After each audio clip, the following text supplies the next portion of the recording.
বর্তমান কমিশনার তদন্ত করবে পৌরসভা একদম থানার সাথে বাড়ি। আসসালামু আলাইকুম।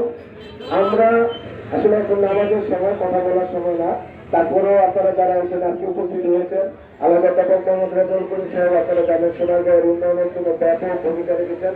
সোনারগাঁয়ের আইনশৃঙ্খলাকে উনি অত্যন্ত সুন্দরভাবে রেখেছিলেন। তো এই জন্য আমরা বলবো একজন সৎ ভালো মানুষ এবং আপনাদের সম্পর্কের একজন সম্পদ, উনি হচ্ছে সম্পর্কের সম্পদ। আমরা আশা করবো আপনারা সেই সম্পদের সুরক্ষা করবেন, আমরা আপনাদের সঙ্গে থাকবো। আমরা উপজেলা হেডকোয়ার্টারে কমিশনার হিসাবে আমাদের সাথে আছি, আমাদের সাথে আমাদের কর্মী, তারপরে হুমায়ুন কবিরের শিক্ষায় বিভিন্ন লোকজন আমাদের পৌরসভা থেকে স্থানীয় পক্ষে রাজনীতি করতেছে।